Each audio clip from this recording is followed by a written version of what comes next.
आखिर कौन थी वो 101 साल की वो बुजुर्ग महिला जिसे पद्म पुरस्कार लेते देख स्वयं प्रधानमंत्री मोदी की आंखें भी नम हो गईं और सीना गर्व से चौड़ा हो गया।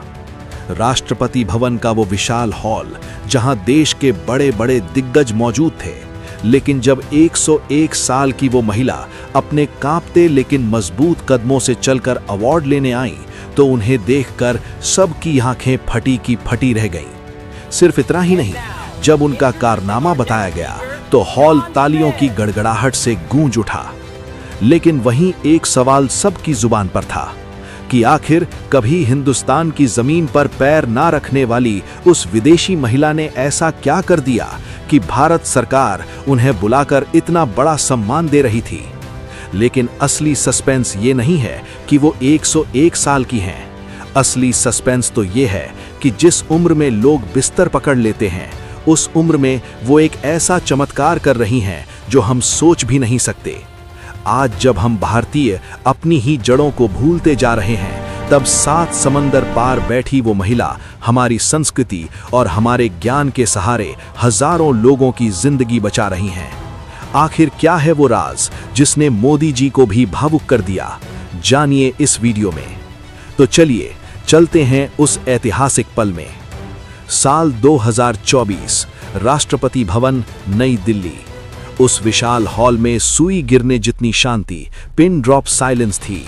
तभी एंकर ने एक नाम पुकारा, शार्लेट चॉपिन, फ्रांस। तभी एक परछाई उभरी, हरे रंग की साड़ी, चेहरे पर 100 साल का अनुभव और आंखों में एक तपस्विनी की चमक। जब वो रेड कारपेट पर चल रही थीं, तो वो दुनिया को दिखा रही थीं कि इच्छा शक्ति क्या होती है।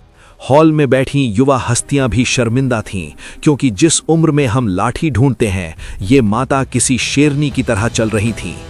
जब वो राष्ट्रपति द्रौपदी मुर्मू के पास पहुंची तो पूरा हॉल तालियों से गूंज उठा। लेकिन वहां बैठे बहुत कम लोग जानते थे कि ये शार्लेट की जिंदगी की पहली भारत यात्रा थी। लेकिन दोस्तों, भारत सरकार ने उन्हें सम्मान सिर्फ उनकी उम्र देखकर नहीं दिया। सम्मान इसलिए मिला क्योंकि फ्रांस के एक छोटे से गांव में बैठकर उन्होंने एक छोटा भारत बसा रखा था। वो पिछले 40 सालों से वहां हजारों लोगों को मौत के मुंह से बाहर खींच रही हैं, किसी एलोपैथी दवा से नहीं, बल्कि भारत के प्राचीन ज्ञान से। मैं आपको उनकी क्लास की एक सच्ची घटना बताता हूं जो आपको हैरान कर देगी। एक बार उनके पास मारिया नाम की एक महिला आई। डॉक्टरों ने मारिया को जवाब दे दिया था। उन्हें रीढ़ की हड्डी की इतनी भयानक समस्या थी कि उनका चलना फिरना मुश्किल था।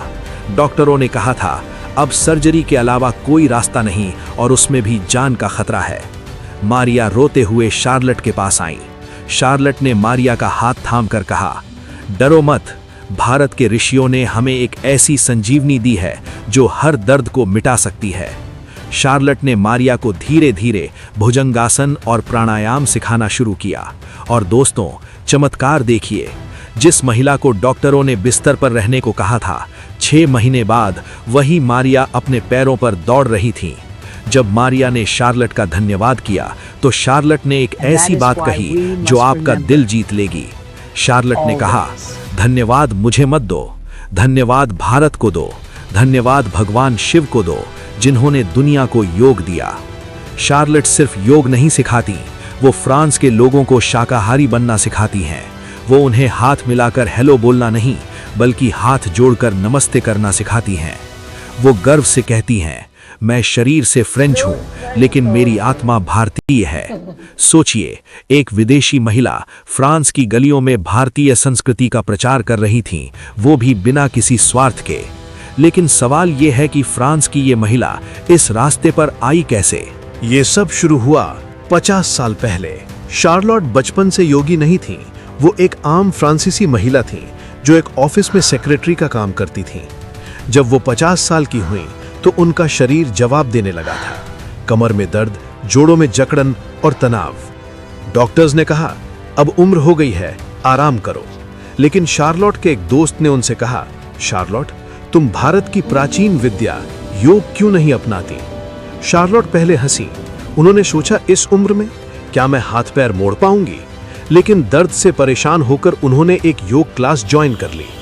और जैसे ही उन्होंने अपना पहला सूर्य नमस्कार किया, उन्हें लगा जैसे उनके शरीर में एक नई बिजली दौड़ गई है।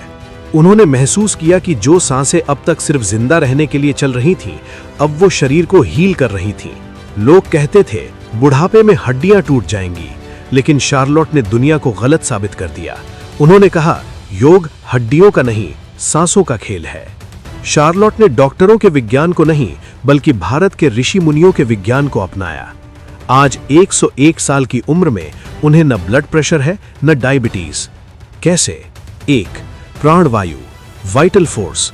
शार्लोट कहती हैं कि हम अपनी सांसों का सिर्फ 30% इस्तेमाल करते हैं और जिम में हम सिर्फ फेफड़े फुलाते हैं, लेकिन योग से ऑक्सीजन शरीर के हर सेल तक पहुंचती है।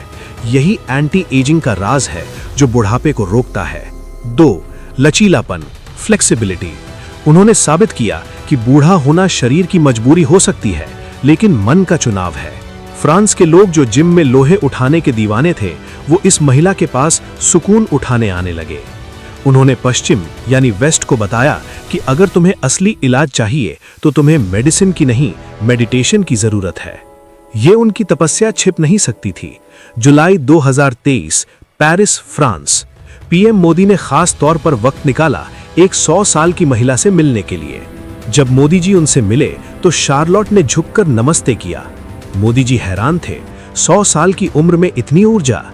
मोदी जी ने उनसे पूछा, आपकी इस फिटनेस का राज क्या है? शार्लोट ने मुस्कुराते हुए जवाब दिया, योग। उन्होंने कहा, मैं खुद को 100 साल का नहीं मानती, मैं तो बस थोड़ी विंटेज हो गई हूं। योग ने मुझे दोबारा जन्म दिया है। ये मुलाकात इतनी प्रभावशाली थी कि वापस आकर मोदी जी ने मन की बात में पूरी दुनिया को बताया, शार्लोट चॉपिन भारतीय संस्कृति की असली ब्रांड एम्बेसडर हैं। यही वो पल था जब भारत सरकार ने फैसला किया कि इस तपस्या का सम्मान होना चाहिए और उन्हें 2024 में पद्मश्री देने की घोषणा की गई। लेकिन दोस्तों, इस कहानी का सबसे भावुक पहलू अभी बाकी है। 101 साल की उम्र में जब लोग घर से बाहर निकलने में डरते हैं, शार्लोट ने भारत आने का फैसला किया। ये सिर्फ एक यात्रा नहीं थी, ये एक तीर्थ यात्रा थी। जब उन्होंने पहली बार भारत की धरती पर कदम रखा तो उनकी आंखों में आंसू थे। ये वो देश था जिसके ज्ञान ने उनकी जान बचाई थी। ये वो देश था जिसे वो 50 सालों से अपने सपनों में जी रही थी। जब उन्होंने राष्ट्रपति मुर्मू के हाथों से पद्मश्री लिया तो वो माहौल देखिए। मोदी जी की आंखों में वो सम्मान साफ दिख रहा था, मानो वो कह रहे हों, आपने हम भारतीयों का सिर ऊंचा कर दिया। वो सम्मान सिर्फ शार्लोट का नहीं था, वो सम्मान था उस विश्वास का जो दुनिया अब भारत पर कर रही है। भारत अब विश्व गुरु है जो दुनिया को जीने की कला सिखा रहा है। लेकिन दोस्तों, कड़वा सच ये है कि ये घटना हमारे गाल पर एक जोरदार तमाचा है। एक फ्रांसीसी महिला ने 50 साल बिना भारत देखे एकलव्य बनकर हमारी विद्या को पूजा, और हम भारत में पैदा होकर भी अपनी जड़ों को पिछड़ा कहकर काट रहे हैं। आज शार्लोट चॉपिन 101 साल की उम्र में सूर्य नमस्कार कर रही हैं और हमारे युवा 25 की उम्र में जिम के सप्लीमेंट्स फांक रहे हैं। हमें अपनी संस्कृति पर शर्म आती है और दुनिया उसी संस्कृति को सिर का ताज बना रही है। आज वो हमें बता रही हैं कि जागो,